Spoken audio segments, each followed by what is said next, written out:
Knon 89.3 FM in Dallas and Fort Worth, the voice of the people. Business owners, tell KNON's listeners about your business. You can put your business or event on KNON. KNON currently has space available to run announcements for you. Tell KNON's listeners about your goods, services, nightclub, concert, or event. Help keep the voice of the people on the air while putting your information on the air. KNON's been named the #1 radio station in Dallas by both the Dallas Observer and D Magazine. Put your business with Dallas's #1 station. Call now for more information at 214-828-9500, extension 227, or extension 233.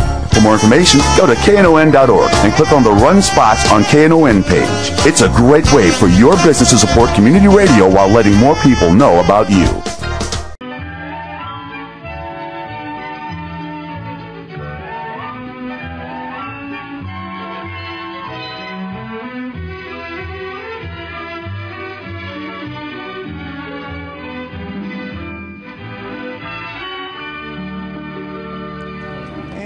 Good afternoon and welcome to Lambda Weekly. I'm Dave Taffet. I'm here in the studio with LaRon Landis. The late Patty Fink will be here next week in time for this week's show. Our guests are Mark Phariss and Vic Holmes. No, this is not a rerun. Mark and Vic are the Texas marriage plaintiffs, and they were in the courtroom when the Fifth Circuit heard their case. Which still hasn't ruled. And they still haven't ruled. We'll hear from Mark and Vic about why they think that is.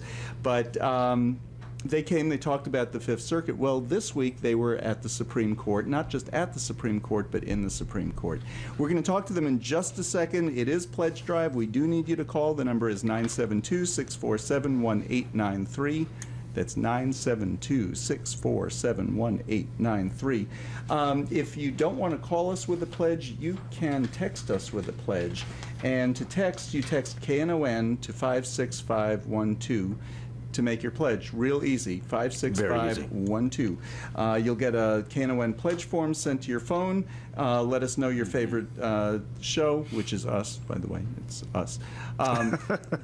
Just write Lambda Weekly, or you can just write that idiot David. Or you can just put on the best talk show. They'll figure it out. It's us. Yeah. 972-647-1893 is our number. The one other way that you can make a pledge is you can do a bank draft, and those are real helpful because if it's $10 a month, $10 a month, it's cash flow. And it is cash flow. It's a steady stream of money that we can always use because we do have monthly bills. All you really have to do is call us, tell us you want to start a bank draft, give us your basic information, we'll give it to the office, they'll get back in touch with you during the week to set it up for you. It's just real easy. And it's very helpful. Our expenses are low compared to any other station. However, the tower lease alone is $151.23 every day. A day. A day. Not a month. A day. So our whole goal for this pledge drive will get us through 1 month's worth of tower lease. That's it. Yep. So, so give us a call, 972-647-1893. Your money goes directly here. First of all, you're not talking like that other station that I always point out, where you're talking to somebody out of town. You're talking to us here in the studio when you're making your pledge, and every penny of it goes just to the basics, to the tower lease, to the office rent, to the phone line to get the signal from here down to the tower. Expensive. It's over $1,000 a month. Tower, oh, this is a new one. Tower and equipment repairs. We're still paying that off. Oh, yeah. Almost, it's over $1,400 a month. We had a big repair earlier in the year. It was the first time in 30 years that we had to repair the cable that goes up to where our signal goes out, our antenna on the tower. So that's a big one. Help us pay that off. We'd like to pay that off quickly. But engineering services, stuff like that, insurance, paying $500 almost a month in insurance just to be here. 972-647-1893. LaRon. 972-647-1893. We do have Doc standing by. Talk to Doc. We have Josh and Chris standing by. So you can talk to 3 people. Give us a call, 972-647-1893. Mark and Vic are here. Mark Phariss and Vic Holmes. They were the Texas marriage plaintiffs. 2 of them. There were 2 couples. The other couple's in Austin. This is the couple that we own. The rest of the state has them. You actually went up to Washington and were able to get into the court. It's not easy to get into the Supreme Court on a popular case. How'd you do it? Magic. You're right. It's very difficult to get in. The line started forming the Thursday before the hearing on Tuesday morning of this past week. So we had coordinated ahead of time with 2 college students who are from Dallas to sit in for us starting Sunday at noon. We thought that that would be early enough. We arrived late Friday night into D.C., went, of course, to the Supreme Court first thing to see how the line was, and discovered it was already at number 48. So we panicked. Thought, because there are only 50 spots for spectators. Yep, right. For guaranteed spectator spots are 50. After that, you go on a 3-minute rotation. So we panicked, and people there told us about a service that we could hire that would sit in for us. So we hired someone to sit for us from Saturday until Sunday, when our college student friends could take over, and thankfully you actually jumped in line yourself to get those spots when you were there. Well, in the time it took the dude to get across the street, somebody else had gotten in line, so that person became number 49. Ooh.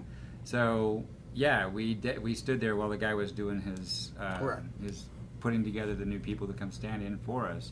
So that actually made us number 50 and 51. But during the course of the event, during the course of standing in for the event, one of the individuals, I think number 46, dropped out. For whatever reason. Why, but they dropped out of it, which made us number 49 and 50. So at that point, we were guaranteed to get in, or at least that's what we thought. And so we were of course very excited and elated. And then we, during the various times during the period that we were there, we stopped by, and for example, Sunday morning we stopped by and brought in pastries from Starbucks for 50 people, and bottled water and hot coffee. It had rained that night. It was cold. So we brought some stuff to warm everyone up with, and which was nice. We weren't the only ones that had that thought. Later on, we stopped by again in the afternoon on Sunday, and ran into the plaintiffs, Chris and Sandy from Prop 8. And they had baked brownies and were handing those out to people waiting. Oh, how nice! So yeah, there were a bunch of plaintiffs that were there too. Oh yes. Yeah, almost every case was represented. We had, again, almost every case was represented. We had a mixer the night before, Monday night, at Night something building. I forget, but sorry. We had a mixer the night before at one of the local buildings who had hosted us up on the 11th floor, and initially there were a couple of folks, but as more and more of the plaintiffs crowded in, it was a pretty big crowd. It was amazing how many people came, and they brought their families, which was really just absolutely lovely. Valerie Jarrett came and spoke, which was also amazing. And Valerie Jarrett is, for our listeners who don't know? She's one of the principal aides to President Obama, right. Domestic policy advisor. So it was quite an event with 200 of plaintiffs, many of whom we knew but had not met. The plaintiffs all have a Facebook page, and where we all get to share and talk and communicate privately. And so we knew many of these. We even knew their faces from their photos, but we didn't know them in person. So it was really one of the highlights of going to D.C. for this case. Okay, so Tuesday morning, you're number 49 and 50. Yeah. That didn't work out so well, did it? What happened? So we arrived early around 6:15, 6:30ish, and we replaced our line standing folks, and theoretically we were number 49 and 50. According to the list, we were. during the course of the morning, as the officer of the court was coming to hand out the tickets, the actual numbered tickets, this is your golden ticket to get in, there was an individual standing at, I believe, position number 20, who ostensibly was standing in for his aunt. And so it's a one-to-one swap. If you're standing in for somebody, you can only swap for one other person. If there are two of you, then you need to have two line standers, that kind of thing. So he was essentially only standing for one person, and his aunt showed up. So his aunt took his place, but this other guy kind of showed up there too. When the officers of the court came through on the first pass to count and see how many people were there, he said, his name was Rob Shank, he said that he was only just there as support, that he wasn't going in. He was just one of the supporters, and he wasn't getting a ticket. And he was standing with just kind of somebody. Hanging with his group, right? Yeah, Hanging with yeah. the gang. When on the second pass, when they were handing out the numbers, that's when he took one. And the group he represented was Faith and Action, not Faith and Action, but Faith and Action, who are a political organization, theoretically religious, but anyway, they it was a planned event. It was coordinated. That's exactly what they had planned on doing. So by the time the officer of the court got back to us, he handed me a ticket, and then I turned because he was going to hand Mark a ticket, and he turned and walked away because he was done handing out tickets. And Mark was very disappointed. And So said, Vic, you "Wait were a minute." 49, but you got 50. Right, and that's when I looked at the number and saw, wait a minute, this is 50. He's supposed to be 50, and I'm supposed to be 49. And the officer of the court said, well, look, I only have 50 numbers. I have handed out 50 numbers. If you want to give the numbers to someone else, go ahead, but we're all going in now. And that's what we had to do. And I mean, we all proceeded to say, someone's cut in line. Yeah. Because we knew, everyone knew who, there was a list that was maintained of. Well, everybody who had knew what their number was. Right, and we knew our number. And we didn't get our number, or I didn't get my number, so. But the first person who didn't get their number should have known. Should have known. But yeah, the problem though is that people hire other people to stand in for them. So someone may have been standing in for someone else, and that's what they had discussed was what had occurred, was all these people were standing in for somebody, so they don't actually know who has the number until the time up. And I want to hear what happened. I just do want to remind everybody it is Pledge Drive, and we need you to give us a call to support Gay and Lesbian Radio for North Texas here on KNON. We've been on for 30 years. The number here is 972-647-1893. I'm saying 30 years. 32. 32. We're coming up on 33. Yes. Yeah, so we're older than August, I Dallas believe, Voice. yeah. We're older. We're like the oldest gay media in Dallas. When KNON came to Dallas Gay and Lesbian Alliance and asked Bill Nelson to put together, and that's Bill Nelson from Nelson Thibodeau, to put together a gay show, he said, sure. And then looked at everybody else and said, what's that? Because there wasn't any other like it. But the show's been on ever since, and for years it was the only way to get any information about the gay and lesbian community. If you didn't live in the city of Dallas, where, the next year Dallas Voice came along and several other things came along, but unless you lived someplace where you could pick that up, we were it. How many times have we heard from people over the years, hey, I used to get in my car and listen to you. You were my only link to the gay community. Right? Yeah. Oh, yeah. In a way, we're still the only way you can get firsthand link to the news. Yeah, you can read about it in the paper. You can read about it online. But where else in Dallas-Fort Worth are you going to have people two people who were in the court like last we have week today?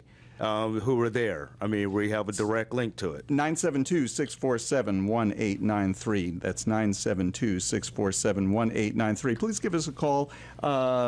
Josh is standing by. Vic and Mark are they're hamming it up for the camera. It up for the camera. So if you'd like to see, go to our webcast later. Okay, so what happened? Because you did finally get in. I did. The line of 1 through 50 which included Vic at number 50, went in. I stopped at the stairs of the leading up to the Supreme Court, and was stuck to see if they would let someone else in or not. This is at around 7:30 in the morning, and then I'm standing there. Vic's, I've told him to take the ticket and go in. Because I pushed it at him and he wouldn't take it. Yeah.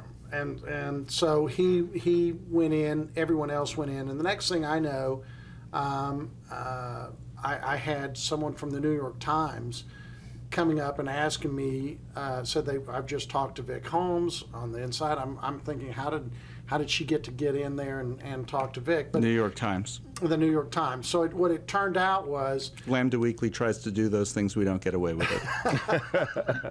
Exactly. So she came up and started to interview me. Said, I just talked to Vic. Heard you're not in, and I got a little emotional. It was actually kind of embarrassing. You were in tears. I was in tears. You were bawling. Well, I did start crying. It was very See, if sad. Vic was outside, he was dressed in his military uniform. Well, he was inside. That would have been. Oh, well, yeah.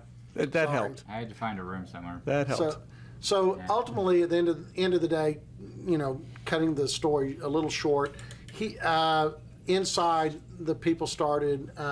They figured out who had taken my ticket, and they started shaming the person, pointing out, would your religion, does that condone stealing? Does that condone cheating? Does that condone lying? Cutting in line? Does that all that kind of stuff? So the short and sweet, the person ultimately gave up the ticket, and Tracy Hollister, a friend of ours, came out with security and gave me the ticket, and I went in and joined Vic and that's awesome. And the line, and it was really, we were all instructed to be very quiet, and when I came around, Vic was standing there at the front of the line that stretched 1 through 50. Vic was at the front waiting for me. When I came around, I hugged him. He was crying, and the crowd in that line broke out in cheers. Aww. And it was just one of the most memorable moments of the whole experience. So see, you guys have made history in your own self. When this is made into a movie, and this will be made into a movie years away, that scene will be played out. Ben Affleck awesome. and I'll do that. Matt Damon, yes. I'll be Matt Damon. Yeah, exactly. You're listening to Lambda Weekly on 89.3 Knon FM. I'm Dave Taffet, and I'm here in the studio with LaRon Landis. Our guests today are Mark Phariss and Vic Holmes. They were the Texas marriage plaintiffs. They were up in the Supreme Court this week. It is Pledge Drive, so please give us a call, 972-647-1893. That's 972-647-1893. Or text your pledge to KNON to 56512. That's KNON to 56512. You'll get a pledge form. You can just pledge on your phone. We'll hear about it next week. We'll thank you, and but if you call, we can thank you today. Hi, this is Patty Fink, and you're listening to Lambda Weekly on 89.3 KNON FM.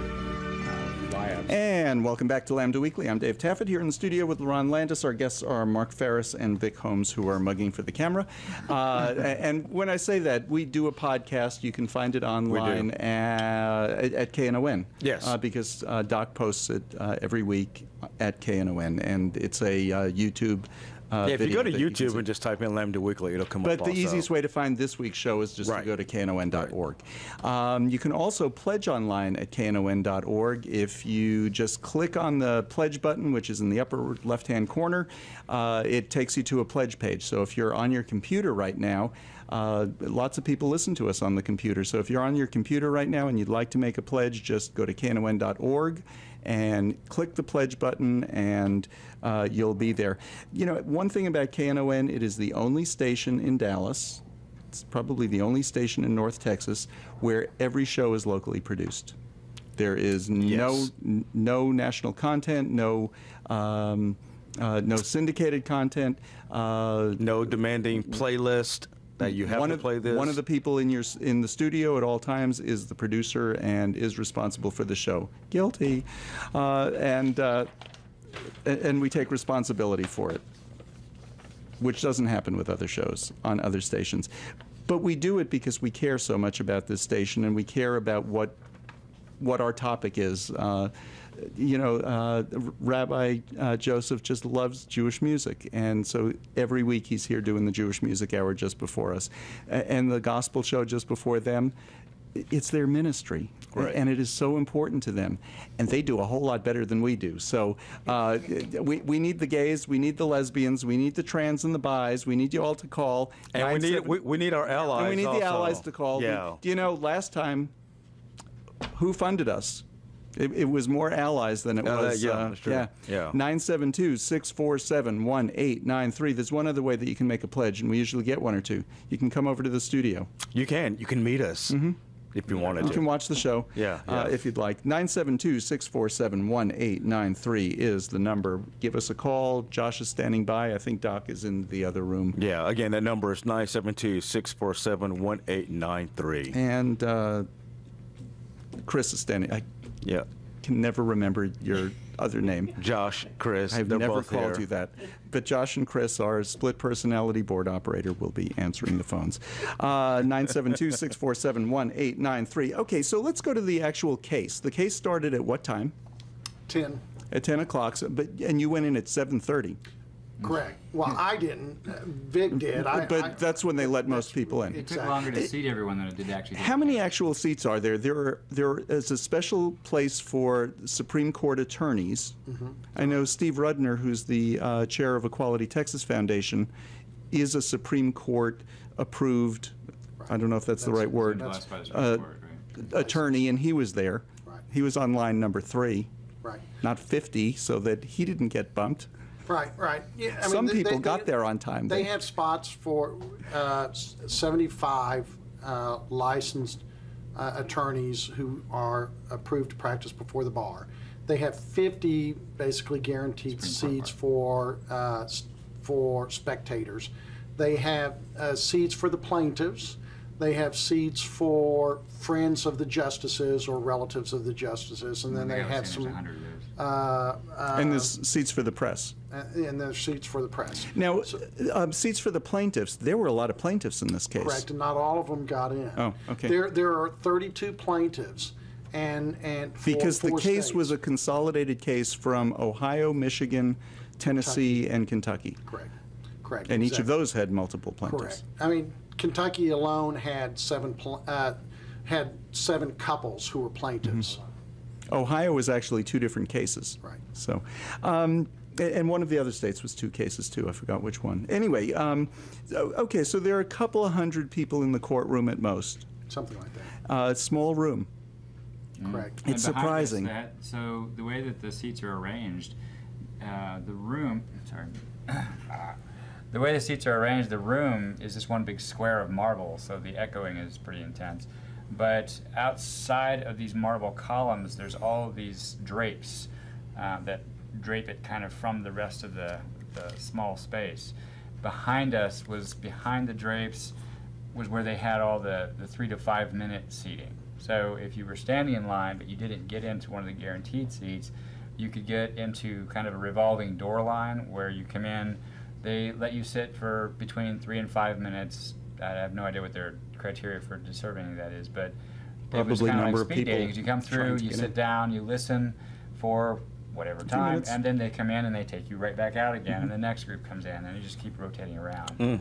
So, and we were at the back of the room, next to the door, where they were constantly coming and going. So you got to kind of tune out to listen to the arguments. Well, let's talk a little bit about the arguments. Mary Bonato was the lead attorney for marriage equality. She's been working on marriage equality cases since 1990-something. She was the original attorney. She's the one who won the Massachusetts case.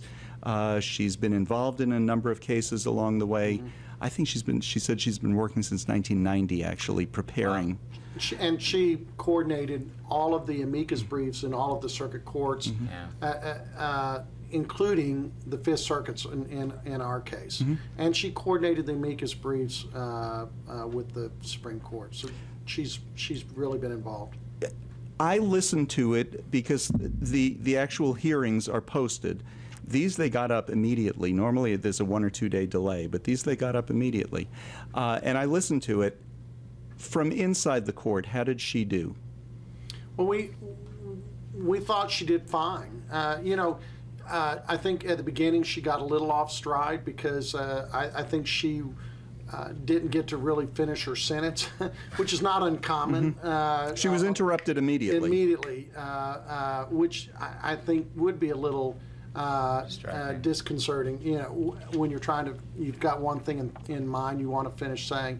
So she, I think, got a little confused at the beginning, but I think she finally she landed on her feet. She was great. She articulated a case for why there should be marriage equality. Well, let's talk about some of the questions and answers. Any surprises from any of the justices, what they asked? Yes, I mean, I would say Alito asking her about what Greece's view on same-sex marriages. Ancient Greece. Ancient Greece, yeah. And on same-sex marriage and on a gay and lesbian equality seemed a little far-fetched and now here's relevant. somebody who's been working on this since 1990. For the last month, she has been holed up with people who have been doing practice Supreme Court sessions with her. I mean, top-notch attorneys. When we're talking Mary Bernardo, we're talking the top-level attorney that could possibly have done this case for us. And she couldn't even answer the question. It was so out of left field. It was, and I thought... and they spent time on it, too. Well, they spent, and you know, this whole idea of millennia, that kept coming up. Even Kennedy brought it up. But I thought it was interesting that no one countered it with, okay, well, if you're going to bring up what other countries have done and in the past, why no one brought up the fact that what are there, 18 other countries that have legalized marriage equality? We are not the first. We're still not there, but even when we do it, we won't be the first. And the sky hasn't fallen in any other countries like South Africa and so forth. They mentioned the Netherlands. Was it Scalia who mentioned the Netherlands? Yeah, and he said, you know, since the Netherlands, or before the Netherlands, there just never was anything like this. One argument that I heard was, their argument was nobody has ever done anything like same-sex marriage. And afterwards, I heard some Native American groups saying, yeah, there are a whole bunch of tribes that have always done this. We've done it for hundreds and hundreds of years. Why didn't they file an amicus brief?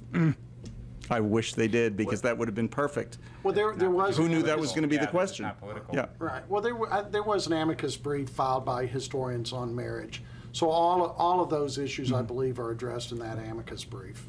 I want to just take a quick break. It is Pledge Drive. The number here is 972-647-1893. That's 972-647-1893. Josh is standing here. You're not going to interrupt the show at all. Just give us a call and make a pledge, whatever amount you can give.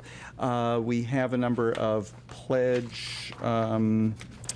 we do have, while you're looking those up, I want to tell our music listeners, our music fans. Okay, I was going to say, we have a number of pledge levels. Yes, yes. That's one of them that I wanted to mention. Go ahead. And it's called our Elite Music Sponsor. For $500, you can go to any Knon event for the entire year. And believe you me, Knon has a lot of events, anywhere from 40 to 50 shows a year. So that means you can go in and get in every single one.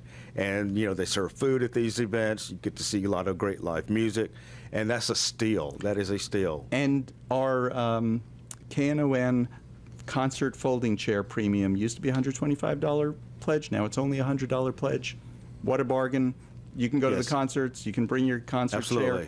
That's for a $500 pledge. We also have studio plaques. The studio plaques recognize people who have made significant contributions to the station or have made a $1,000 pledge. So if you would like to be on our studio wall, honored with a plaque, $1,000 pledge. However, any pledge is welcome. $40 pledges gets you, you know, our usual hats or T-shirts or aprons and all that stuff. A couple of upgrades to a $50 pledge, the Knon canvas shopping bag. If you live in Dallas, now you two live in Plano, where you're destroying the environment still. But here in Dallas, where we're trying to do something about it, we don't have plastic bags anymore. So for a $50 pledge, it's a nice big Knon canvas shopping bag. My favorite is the windproof umbrella. That's the greatest umbrella, $75 pledge. I don't want to go through all the pledge premiums. We have lots of pledge premiums. If you call in, Doc or Josh will go over those with you. If you go online, knon.org, go to pledge. There's a whole list of the items that you can get. 972-647-1893. Again, that's 972-647-1893. We're on the web. Help us stay there. Costs money every month.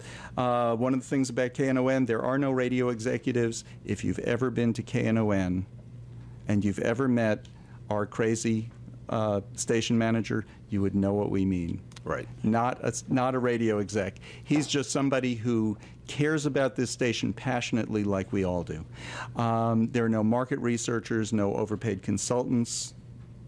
We don't have any consultants in the studio right now. Okay. No overpaid consultants influencing airplay on KNON 89.3 FM. Give us a call, 972-647-1893. That's 972-647-1893. Programs get canceled when they don't get pledges, and it doesn't matter that we were the first show on the air on KNON when the day the station went on the air in August of 1983. Yes. If we don't get pledges, we don't stay here. 972-647-1893. Give us a call. We're talking to Mark Phariss and Vic Holmes. They are the Texas marriage plaintiffs, and they were up in the Supreme Court this week. We're just talking about some of the arguments that struck you. Yeah, well, most people think that, and I'm one of these, that most of the justices already have their mind made up. You know, the one everyone believes suing is Kennedy, and I thought it was interesting to hear some of them. The ones, again, I believe already have their minds made up. They're looking for a reason to go either way. And in particular, Scalia. He was bringing, talk about this exchange where he brought up the fact that if they do this, that ministers would be forced to marry couples. And what was that argument? And he got shut down really quickly. Well, it wasn't quick enough. Well, it's a red herring.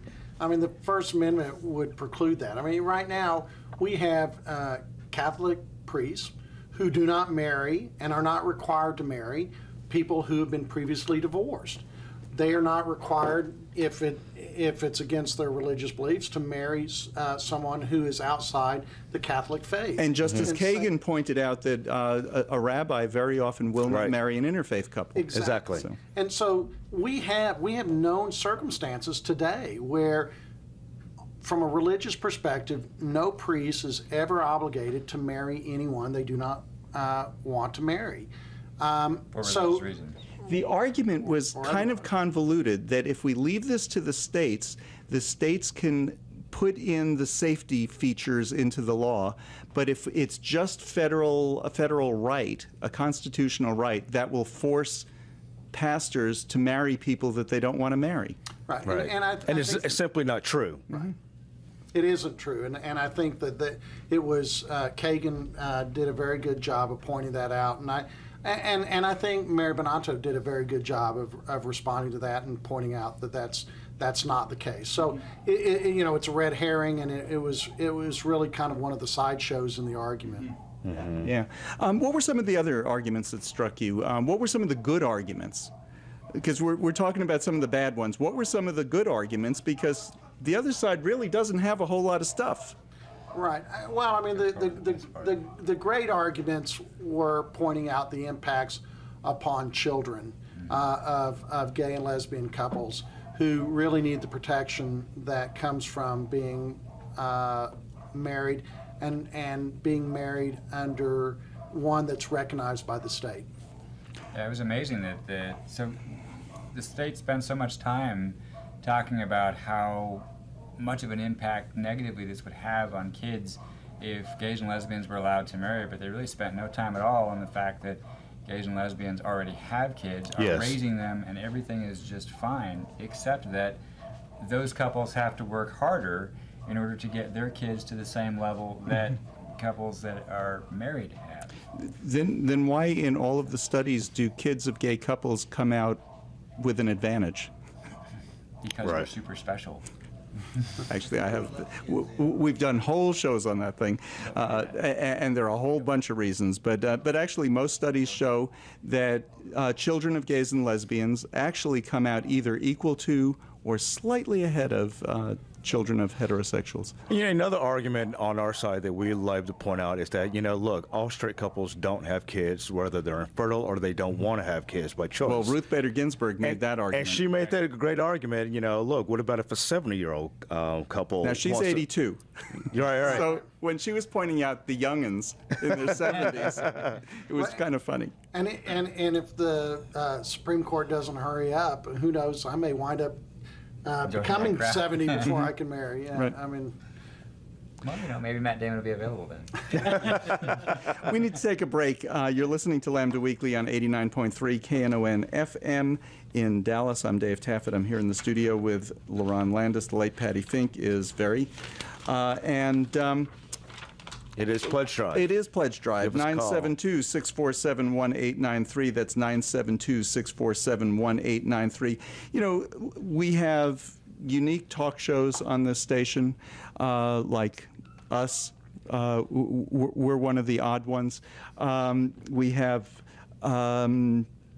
interesting and odd music shows that you don't hear anywhere else, like from Erykah Badu to Stevie Ray Vaughan, Pantera, Reverend Horton Heat, Norah Jones, St. Vincent, the old 97s. We do lots and lots and lots of local artists. Lisa Loeb, her first radio interview here with us on our show. Dixie Chicks. Dixie Chicks. Oh, we had the Dixie Chicks on years and years ago, before Natalie Maines. In our old studio, sure, on Lambda Weekly. So Erykah Badu got her start, basically. Lisa Loeb, one of the first places that was playing her music here in Dallas, here on KNON. So for music, for talk, whatever it is that you're looking for, if you don't like it, stick around for an hour, because it'll be a different format. 972-647-1893. That's 972-647-1893. Give us a call. Help keep Gay and Lesbian Radio on the air. This is Raphael McDonald from Resource Center Dallas. You're listening to Lambda Weekly on 89.3 KNON FM. And you are listening to Lambda Weekly on 89.3 KNON FM. I'm Dave Taffet here in the studio with LaRon Landis. Our guests are Mark Phariss and Vic Holmes, who were the Texas marriage plaintiffs. They were in the Supreme Court. It wasn't their case that got to the Supreme Court. What happened to your case? Our case right now is pending before the Fifth Circuit. We would like and hope that the Fifth Circuit would go ahead and rule. We have asked the Fifth Circuit to rule pending while the Supreme Court case is pending. And we've also, and the state of Texas has also asked that the Fifth Circuit rule in order to weigh in and help influence the Supreme Court. All parties agree. So we continue to hope and would like the Fifth Circuit to rule. We think they should. I mean, one of the interesting things that the argument that was advanced by Mississippi, there were 3 states before the Fifth Circuit on same-sex marriage bans. There was Louisiana, Mississippi, and Texas. And in the Mississippi hearing, the Mississippi Attorney General argued that the court should wait, that it should sit on it and not issue an opinion in favor of same-sex marriages, that we should give more time for this. And one of the justices on the Fifth Circuit panel said, these halls have heard that argument before about waiting, a clear reference to the segregation cases the Fifth Circuit has heard in the past. And but Mississippi has waited, haven't they? Well, they on the same sex. On segregation, I'm talking about. Well, or is that Alabama right now? It's Alabama. Yeah. So I mean, I guess the point that I'm making here is that you have a justice really criticizing the AG's argument of wait, yet it appears that that's what the Fifth Circuit is doing. And so I mean, the Fifth Circuit's not listening here, but if they were, I would tell them to listen to your own voices. That justice lives in Dallas, doesn't he? He taught at SMU. Maybe he doesn't live here anymore, but or St. Mary's. I think he lives in San Antonio. San Antonio now. Yeah, the justice Higginbotham was an SMU professor. Wow. Right. Yeah, I mean, what they're really doing by waiting, what they're really doing by waiting is creating the injustice that they were criticizing Mississippi for arguing. Exactly. And I would just urge the Fifth Circuit to go ahead and proceed. If it looks like they're going to wait until the Supreme Court issues their decision. Okay, how did the Supreme Court justices come down? We know that Kagan, Sotomayor, Breyer, and Ginsburg, thank you, are on our side. Awesome. Yeah. We know they're on our side. Well, we know that Thomas and Scalia are not. Oh, absolutely. And, that's particularly with Clarence Thomas, it will be. I think that's probably one of the biggest injustices we'll see. For those who don't know, Clarence Thomas is married to a white woman. Did you not forget that your marriage used to be illegal also in most states? So, but, he's not going to go with us. But I think that's just going to be incredibly sad. Because that's different. That's different, yeah. But, last time David and I were making a guess, what do we think it will be? I said, well, probably 5'4", but you know what? I think it might be 6'3". And I predicted that maybe Roberts will go outside. And I think what he said kind of proved my point. He brought up the fact that why can't this just be based on sex, gender discrimination? And I've wondered. He basically said if Tom wanted to marry Sue, he could. If Tom wanted to marry Jim, he could not. Isn't that just a matter of sex discrimination? Just a matter of sex discrimination. You have to even bring sexual orientation into it. You saw his face, and that might be different than what you hear on the audio. What did you see? I mean, my sense is that we're not going to get Roberts. I mean, Aaron's making a very good point that we might, and he might join it because the way the rules of the Supreme Court work, if he is in the majority, then he gets to write the opinion or assign that opinion. And if he wants to have a very narrow opinion, then he would want to join it. So for that reason, he might. But I don't think that I don't think ultimately at the end of the day he will.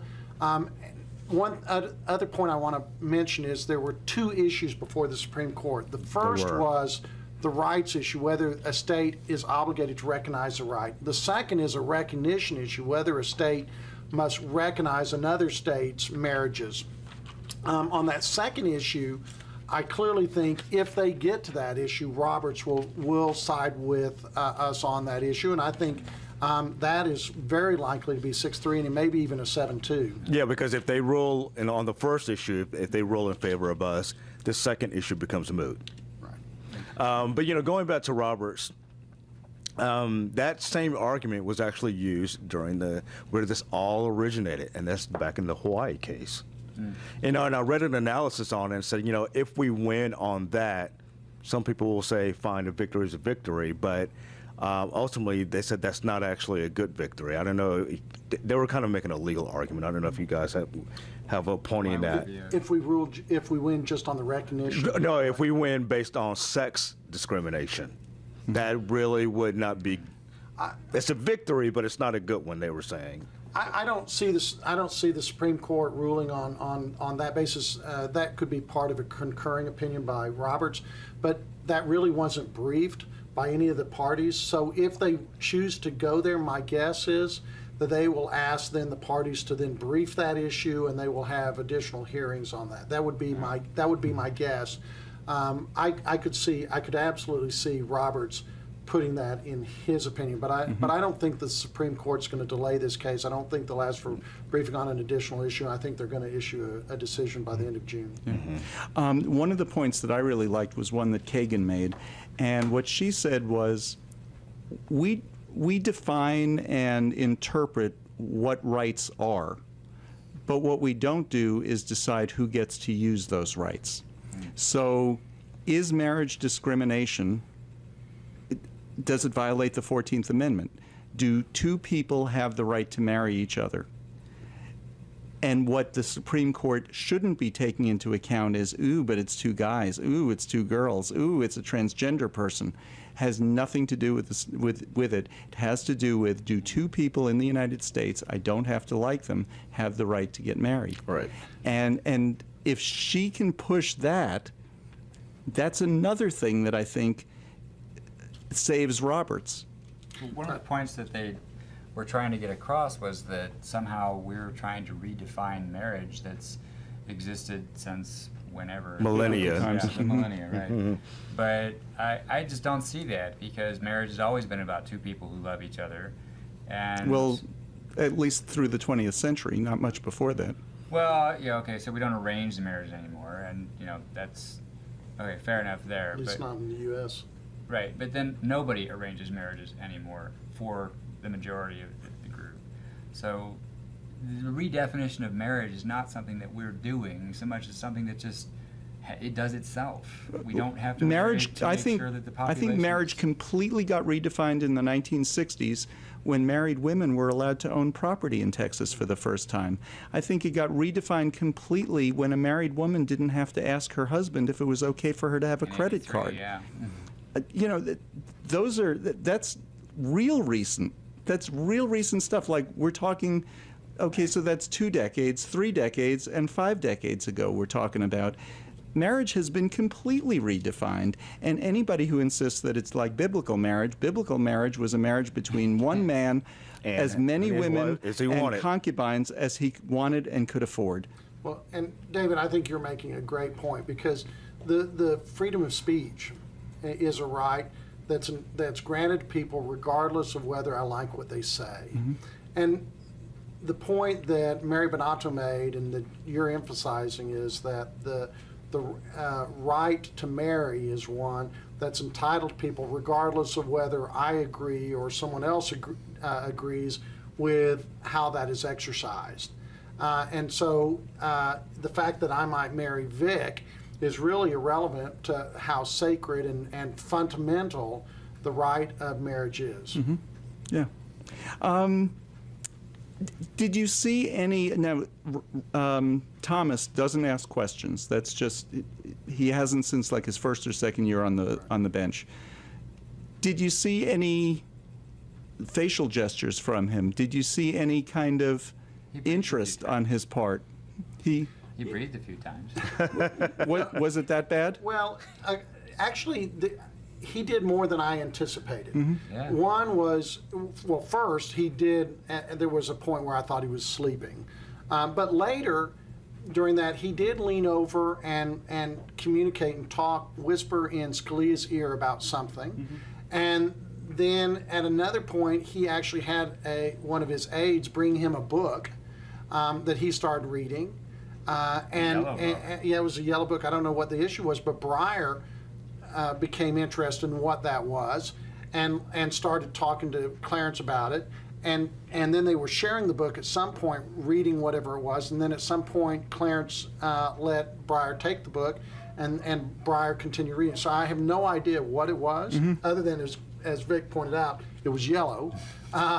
But it was really, it was more involvement in a hearing. He seemed to be more engaged than I really anticipated, even though he didn't say anything out loud.